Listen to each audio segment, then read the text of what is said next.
Hello and welcome to the Charles River Conservancy Parkland Show. My name is Renata von Charner, the founder and president of the Charles River Conservancy, and today we're having a special treat talking about a new exhibit about the Charles River at the Museum of Science, and my guest here is Emily O'Hara. Welcome. Hello, thank you for having me. So we always start with showing the river. And of course, we all know that that far down on the river is the Museum of Science, and we see that it's this fat bridge down there because it was once a park and now it's the museum. And this is the location of the museum. It also tells us how you get there, and it has the T-stop, the science station there on the green line, so it's very easy to get to. So Emily, before we look at the actual show, tell us what the museum does and what this exhibit does. How does that overlap? So at the museum, we're really focused on engaging visitors in participating in science. So practicing skills that scientists and engineers use so that they can start to see themselves in those roles. And what we wanted to do with this exhibition was really take advantage of our location on the Charles River, which was something that we hadn't been able to do before now. And as visitors who haven't been there for a few months even, when you walk into the space, we're really transforming both the lobby, so welcoming you to the museum, as well as this new exhibition, which extends past the lobby space and downstairs. So that's when you come into the museum, that's what you see now. You see the river, you see the Longfellow Bridge, and until now there really was nothing about the river.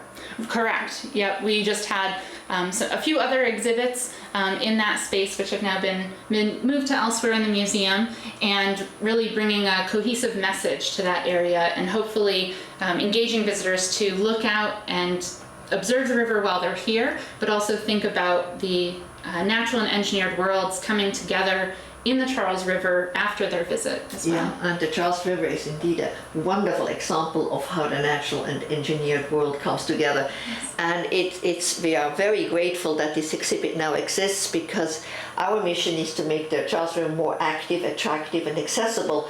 And by providing information, it gets intellectually accessible, and it makes, the moment you understand something, then you also see it with very different eyes, and we will see that in your exhibit, how that is done. And so that's the first kind of exhibit that you see. Tell us about that. So this is a view you're looking at when you walk in on the lobby level of the museum, and we have added LED screens lining the underside of the bridge as well as the ceiling above this, and those give sort of ambient view of natural and engineered worlds coming together. So we might have a satellite image of the Earth, and you can see where the satellite is as it circles the planet. We also have some underwater views, and you can see Alvin the submarine float through as the fish are swimming by. Mm-hmm. We also have an interactive screen here. We worked with Carl Sims, who's an artist out of Cambridge, to develop a hands-on digital computer simulation where you can create patterns. And it looks like water dots. It's mostly based on water, is that correct? Well, the final image definitely has sort of evokes that that image, but you can make patterns, like tree rings or cheetah print, and then you can make patterns that don't exist in nature yet. And then you can see a new large sculpture that hangs off to the left, and that moves. Well, so you have to definitely go and see that in motion. It's very intriguing. So that, I think, gives a wonderful overview of the stairs. Now tell us a little bit about all the elements that are in that space now. So what you're looking at right now is, if you're downstairs on the lower level, you've come down the spiral staircase from the lobby, and down in the lower level was where we really wanted to dive deeper into the Charles River connection. So in this area we have observation activities where you're practicing observation skills both visually as well as auditorily, and we added live animals in the area so that you can look at who lives in the river and around the river. Because the Museum of Science, you're also an accredited zoo, which I think is a kind of interesting thing. You have wonderful butterflies, and you have fish here and other river animals. Yes, so we added fish, turtles, we have a snake, salamanders, frogs, as well as small macroinvertebrates to represent sort of the river population. And we also have hands-on engineering activities in the space. So let's look at some of them. At the beginning is, of course, this amazing wall, this growing wall, I think, because we are in an indoor space, so you kind of brought in a little bit of outdoor space. So that is a wonderful thing. And also a wall of water, so you brought the water right inside. Mm-hmm. So we're still on the staircase looking down into the space. Tell us what the exhibits are that we're looking at. So we're looking at 2 of our hands-on engineering activities. Each station or each activity has multiple stations so that whole family groups can interact at these together. You'll see the engineering activity on the right is about building a support for a bridge in moving water, and 2 of those stations are actually lowered so that our youngest visitors can reach them and participate, as well as adult caregivers can participate at the same time. Yeah, and what has struck me as a museum goer, now normally you have historic pictures and a lot of text, and your exhibit is very different. It's very hands-on, and the moment children see it, they're going to put their hands in the water, they're going to explore it. So they're going to learn by doing rather than by reading, which I think is an amazing difference to museums that I grew up with. Right, and that is one thing, that there's such a rich history of the Charles River that with our expertise at the Science Museum of how do we physically engage you in those concepts, we wanted to take advantage of sort of our knowledge base and create an exhibit around that. But you did add some artistic elements in here. There are all kind of animals hidden in the exhibit. Yes, we have 4 bronze sculptures by local artist Michael Alfano. And here you see the great blue heron from above. So as you come down the spiral staircase, you're greeted by the heron as your entrance to the museum. Here he is looking out over the water. Lovely, lovely vista. And you incorporated some plants as well. Yes, so we have, these are plants that are just around our aquarium area to help visitors feel like they're out on the river. We have both natural elements, such as the plants that are there, as well as some engineered elements. So you'll see our designers chose to incorporate some metal materials as well as decking materials to evoke some of, especially in the lower basin of the Charles River, where you really have this engineered space. Yeah. So tell us how did the museum was able to do that? Who were the funders behind it? So we received a generous grant or donation from the Yawkey Foundations, and then we also received a smaller grant from the Institute of Museum and Library Services, and together we were able to use that funding source to redo this space as well as implement some of our lobby renovations. So you have some things that are always open, like you mentioned before, the bridge building, and then you also have a field station there that is open when you have classes and staff there. Yes, so we have this space that can open up, and it has a microscope as well as a sink available, and visitors are able to engage with a staff member. And one of their popular activities right now is looking at Charles River water under a microscope. And that's what the image on the left, monitoring the river. This is actually, I think, done by EPA. Yeah. Yep, so on the left you can see there's a buoy that is represented in the picture, but also exists out in the river. We just got it out there for the season. The EPA installed it, and we have live data feed from the sensors on that buoy in the exhibit. Yeah, and we actually, the Charles River Conservancy, we work with EPA, and they provide the data to when we have our swims to tell us what the water quality is, and so a very important partner on the river to do that. So let's. You have all these stories everywhere. I love it because, you know, we did a book called Charles River Stories, and I'm glad to see you have your stories there too, that are there. And this is an amazing exhibit, very hands-on, about the dams and the fish ladders. Yeah, so in this one, we're talking about altering the river flow and how dams have affected fish populations who are unable to transverse the river to reproduce. And so we talked to fish ladder engineers about designing fish ladders that enable these fish to cross back up over a dam. One of the limitations is fish have all different needs. Different size fish and different abilities to jump, or you know, if they want to swim lower in the water column, they might need a deeper channel to swim through. And so here you can sort of experiment with different things that may allow different fish to go up and over it. When you come into the exhibit, you see the river, you see all the beauty of the bridge, of the water, but here you added an audio part, I think, which is very intriguing because you don't necessarily associate the river with sounds. Right, and for this activity, this is an extension of one of our goals at the museum, which is to design exhibits that are accessible to a wide range of visitors. And so in addition to, as you mentioned, visually observing the river, we wanted to have that audio component. And one of the things that was interesting when we were doing early testing of this activity with visitors was they were surprised by how many natural and engineered world sounds you really find together. You know, when you're out there, you can hear water lapping against the edges of the river, you hear the train go over, we even get the helicopters that are landing at Mass General Hospital. Absolutely, yeah.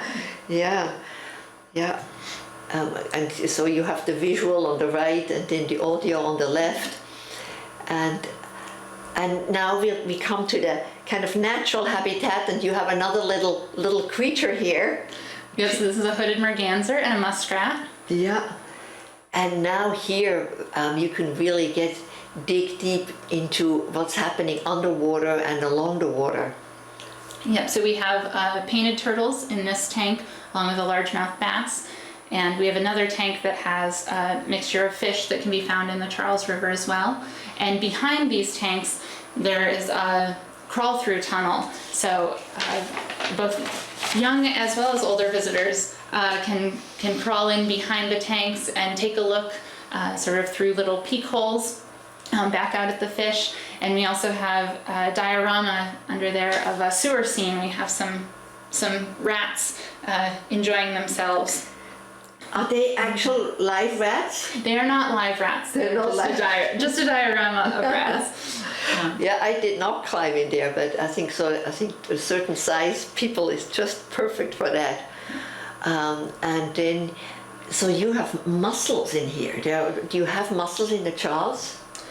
There are represented here. These are fake version of what is found in the Charles River. And this is a picture of looking out one of those portholes, so you can get a sense of if you crawl through that tunnel, looking out at the fish, and then the exhibit out beyond. Yeah. Oh, lots of turtles on the Charles. Yeah. And you have quite a few different fish that you show, and there are ways also to identify the fish. How many species of fish are there normally back there, would you say? We're going to have a rotating number of fish. I believe we have 4 or 5 currently, and we want that group to represent, it's not necessarily all native fish, because fish were introduced to the Charles River. So we have native fish in the area, introduced species, and then we also talk about how we are not showing some of those migrating species, because some of those have been, blocked out or limited from their movement along the river. Yes, because there's the big new dam that is just downriver from the museum from '78, and that keeps a lot of fish out. But we had a little visitor the other day. Isn't that wonderful? We had he liked to eat the fish in there over the last few weeks. I'm sure the seal was having a good time. And the seal got a lot of publicity. The seal was having a wonderful time. Yeah, and they do try at the New Charles River Dam to bring in those migrating fish through the locks. They did locks open. Right now. And you have these wonderful images which I think were taken both over water and underwater. Tell us about those images. Who did those? So these are by local photographer Paul Nguyen, and he was able to take photographs. Both this one you'll recognize. We're looking at over the city of Boston, some down where we are located in the Charles River Basin, but also representative images from further upriver. So you can really see how the feel of the river changes depending on where you are along the Charles. Yeah. And then the fish being in the water right there, yeah. And there people do some observation. What are they looking at? So this is the activity where we look at water from the Charles River that day. So our staff go out and grab a sample and bring it back in and look at it under the microscope and help visitors come and help identify what they can find in that water to understand all of the life that's living in the Charles. Yeah, and I know that you, as you were putting the exhibit together, you kindly came to us and asked for our input, but you have worked extensively with the Watershed Association, and they obviously do a lot of water testing, and they were able to give you a lot of information. Yes. So we worked with the Charles River Watershed Association on a lot of our content development, so ensuring that we were conveying accurate content about the state of the Charles River and sort of some of the history of especially water quality. Also our EPA contacts helped with that immensely. Yeah. Well, it has come a long way thanks to the CRWA and thanks to your tax dollars. Some $500 million have been spent in cleaning up the Charles River. And so that's why the harbor is cleaner, and that's why we can swim now. So this is all part of this wonderful story. Now, here is some other animals that you are showing us. Yes, so in addition to the fish and turtles in the river, we wanted to talk about other animals that are in and around the river that are impacted by engineering. So here we have an eastern milk snake. They are able to take advantage of some human-built areas where they especially dine on rodents that are in the area. Then gray tree frogs, again, are also able to take advantage. They can be found in a lot of the engineered ponds and waterways. But on the other hand, we have spotted salamanders who are impacted usually negatively by their habitats being disrupted from construction. Well, let's move to something of a very different nature. There is this room, you call it engineering in a river system. It's a fascinating, tell us, it's a whole new technology using there. Yes, so what we did in this space was we have 5 projectors that are projecting downward onto this 3-dimensional table. And at each of the 5 scenarios, you can make an engineering decision. So here we have a dam that you can install, and you're choosing the height of the dam that you want to put into the space. Once you put the piece in, you see the animation change to give you feedback about your decision. You also see text feedback, and there are sound effects as well as audio text readout. It's a fascinating technology. I mean, there is one where you can make a decision whether you're going to have a parking lot next to the river, and if you have a parking lot, then probably the ice cream seller would do better, but then you might have runoff and you can't have swimming. So you make those decisions by inserting a piece, and then you have the impact as well shown. It's a very intriguing new technology. I think we have another example here. I think here's a parking lot, and and then on the other side of the river, when you remove the parking lot, then you have some people swimming in the river. Yes, they jump in and shout hooray. And this table has been very exciting to see a lot of the conversation that families or friends have around the trade-offs that need to happen when these engineering decisions are being made. Yeah, engineering decisions, and then also financial implications. Yes. that are made up of that. So this space can hold, how many people can that space hold? The river table specifically can fit about 15 people. So we've talked about even having, half a classroom can come in and look at the river system as a whole, or we'll have multiple families or groups in there at once looking at this whole river system. Yeah, and so when you have a class come in, and we'll talk about the opening day where you had classes in from Boston and Cambridge, they can, everything is so self-explanatory and so hands-on, they can just go at it without much instruction. Yes, that's one of our goals, is to be able to really enter into the component quickly and easily. When we're working on our labels, I'll mention some of the staff later, but Mallory Landgreen is our graphic designer, and she and I worked closely together to really have graphic representations of what you're going to do at the exhibit, so that you don't necessarily have to read all of the label copy. Yeah, and I didn't give you a full title. It's a long title. So Emily is the Senior Exhibit Content Developer, and there was a whole team. Maybe you want to mention some of the other team members that were involved, because it's a big team effort, and that's how we developed the exhibit as well. Yes, so Katie Gilligan was another content developer working with me. Chelsea Murphy was our project manager. Mike Horvath and had the design team led, and Ben Wilson was leading our interactive technology team. And we had many other technical designers as well as in the interactive technology group. This team has done a wonderful thing, and it's give us a sense of how long you worked on that. So we've been working on the project about 2.5 to 3 years, and we finally opened in March of this year, which was very, very exciting. Yeah. So there is another exhibit. We don't have a close-up, but it's about the bridges. Tell us a little bit about this bridge exhibit.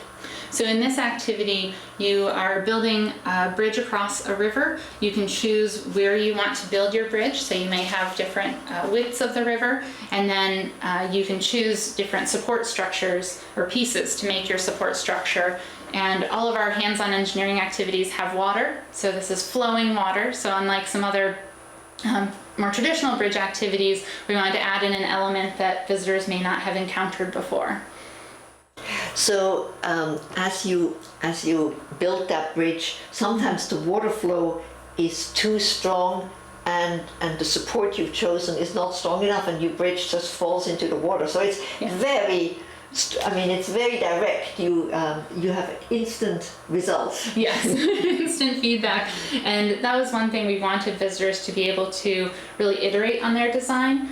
So part of the engineering design process that we emphasize is that your first solution, or what you think is the solution, may not work completely, but you can continue to iterate on that design and sort of ask yourself how to improve on it as you go along. So all three of our hands-on engineering activities, we wanted visitors to go through that process. Yeah, and it works for kindergarten level, and they just see the bridge collapses, so they try again. But if somebody is knowledgeable, they can start explaining of why. So it really works on all levels. It's an amazing exhibit that you have put together there. And so here we are again with all the stories and the river juxtaposed. And finally, I want you to speak about the opening day and what happened there. Yes, so the gallery sits right on the border of Boston and Cambridge. So we were fortunate enough to have a classroom of students from Boston and a classroom of students from Cambridge join us, along with the Yawkey Foundation's representatives, to really kick off this gallery as a meeting over the Charles River, you know, an exploration of the Charles River that connects those two cities. Yeah, yeah. And if you haven't been at the Museum of Science recently, from there, your restaurant is one of the most beautiful vistas of the river. So sometimes it's a bit lively and noisy there with all the school classes, but that's the way it should be. But I hope that you will go and look at that exhibit, because it's only by going there that you get the full benefit of it. So I want to thank you for coming today and explaining it, and people can find more information. And the pictures were taken by people from the museum, lovely pictures. And so I want to thank you for coming today. Thank you for having me. And a wonderful exhibit, a wonderful team effort. So you can find this show on YouTube. And thank you for watching you today, and for caring about the Charles River. Goodbye.